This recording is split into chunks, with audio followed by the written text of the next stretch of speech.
The Three Little Men.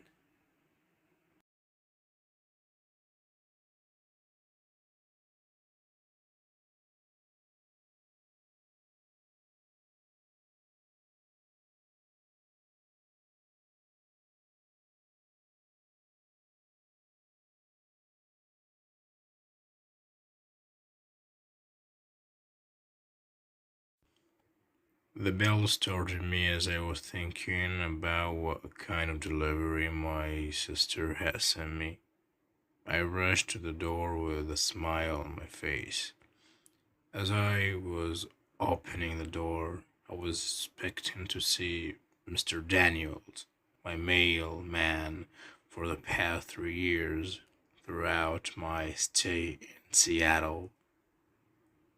Mr. Daniels, you keep me waiting. I'm afraid Mr. Daniels won't be coming anymore. A middle-aged man about 5 foot high was taking my package out of his oversized bag. James Todd? Yes, that's me. Here is your package, James. I saw the name on his name tag and tried to get rid of the awkwardness that was flowing between Mr. Reaper and I through the open door. So, are you new? What happened to Mr. Daniels? I handed the signed receipt back to him as he hurriedly closed his bag. He snatched the receipt out of my hand and stuffed it into his pocket. All I could see was the train of his navy green coat swinging around the corner of corridor before I could thank him. I set the package on the kitchen table and went to search for a knife. I was opening the delivery. A sudden gush of disappointment went through my body as I realized that my sister had sent me the exact same tea packet that she had sent me last year for my birthday. Need a cane, Jack? I examined the extraordinary way the way Jack was limping to get more packages to deliver. He had no reaction. As I took the last long drag before lunch break was over, I thought of something that could teach Jack Creeper, the new delivery guy, a lesson. Hey, Reaper, I'm talking to you. I raised my voice. He stopped and turned his head in my direction, slowly. His stare at me made me speechless. It was not fear I saw in his eyes, it was anger, as I was left dumbfounded. I saw him walking back to the truck with the bag loaded with packages. As the roaring of a delivery truck descended, my coworker asked me, "What was that all about, Tony? Got scared? This must have been funny for them," said Reaper was not staring at them. I could not forget the stare he was giving me. This was no more a joke when the time passed, 1:45 p.m. The company had promised that the packet would be delivered by 1:30 p.m. As I was walking out of my office, I noticed a delivery man coming out of the elevator. Delivery for Mr. Richard Brown. I heard his weak, trembling voice as he was trying to make an attempt to find out who I was. The accountant near the elevator pointed at my office, which guided him and his weary steps to my desk. "Mr. Richard Brown. Brown? Yes, this is me, and I must say that you are 15 minutes late." His discreet mumbling made it practically impossible to hear on his huge floor with constant phones ringing. This man was staring at the ground the whole time and couldn't lift his head up. I was suspecting that it was because of his guilty conscience at being late, but as I was planning to forgive him after I finished signing, he quickly snatched it out of my hand and left the office. The bell woke me up. It was just past 11 p.m. As I was wondering about who it could be, the bell rang again. Who is it? It's an emergency delivery from Israel. Israel? Who could be from Israel?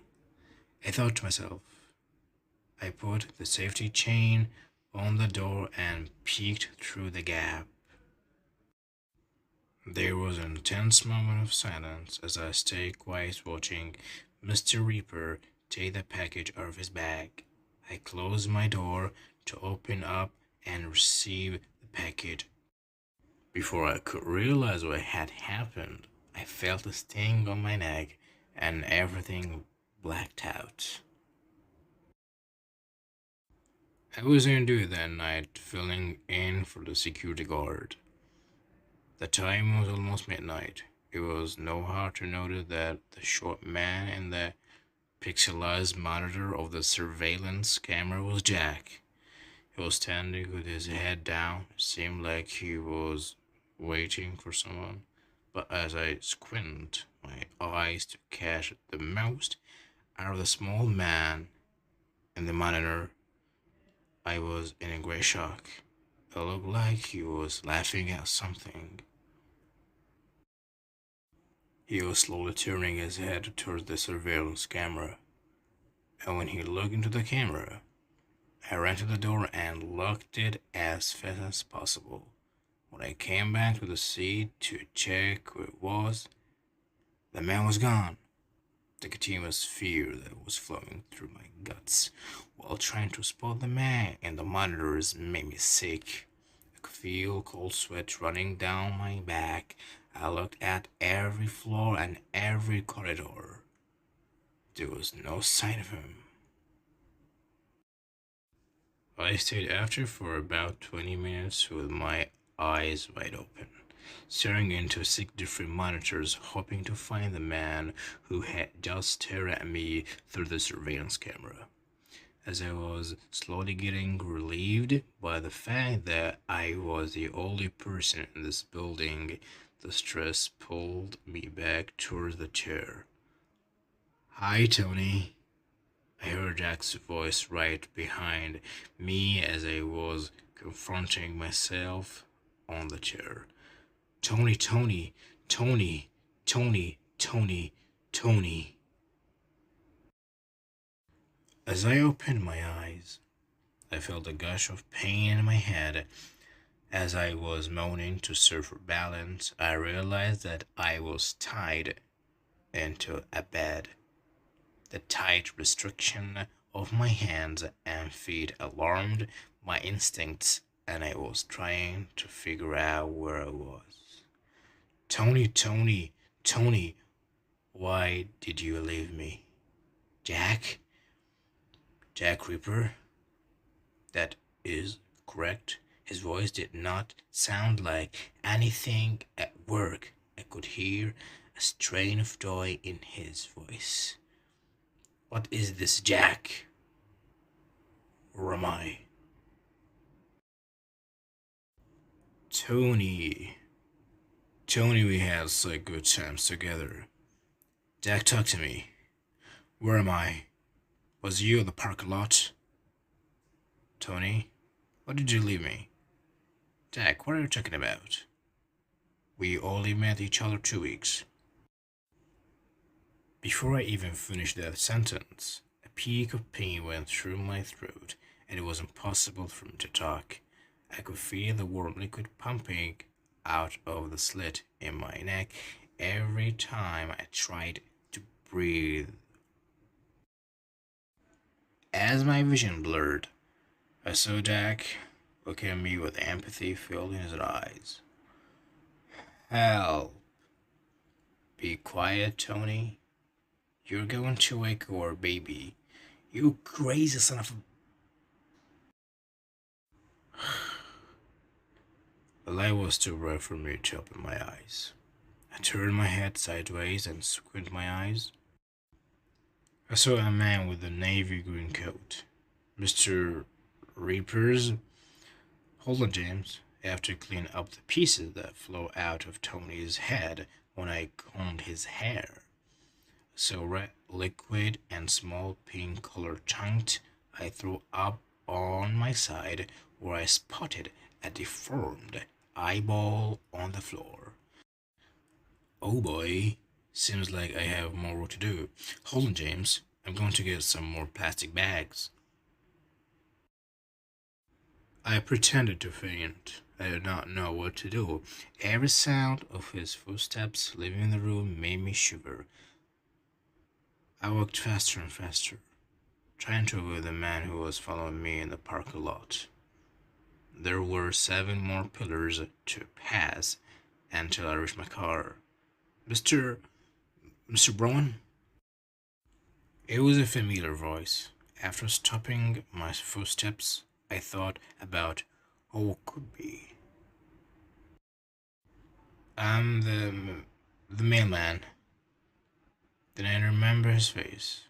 Slow mailman with the limp. Oh, hello, Mr. Jack. My name is Jack. Hello, Mr. Jack. Do you know something?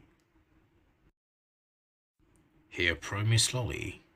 So slow, I did not notice, and he was about 10 inches away from me. I spotted a hammer in his hand. I turned around and started walking again, my fastest this time. Mr. Brown! My steps were faster and faster. I could hear multiple steps that were close behind me. 2 more pillars left. E6, E5. I saw my car. Took my keys out of my pocket. I turned around to check if that maniac was near me. As I turned around to my car to open the door with shaking hands, I saw the mailman with the hammer behind me, with a grin in the reflection of the mirror. I grunted to take my hands out of the leather belt that was just about the size of my wrist. I made a last attempt to pull my hands out, but it did not work. I heard footsteps that were closing in to the door from the outside. My heartbeat was increasing rapidly, and the intensity of the situation made me throw up again. Police, put your hands up. I was saved, finally. After knowing that my new mailman was a crazy serial killer who killed guys who had names of his ex-boyfriends, I decided to start a new quiet life in Virginia. Life here has been amazing here. I found a nice job, have a nice girlfriend. It was my birthday when I came home from dinner with my girlfriend. I noted that I had a package delivered to me. I expected it to be my sister. As I was reading through the paper attached to the package, I saw delivered by Jack Reaper.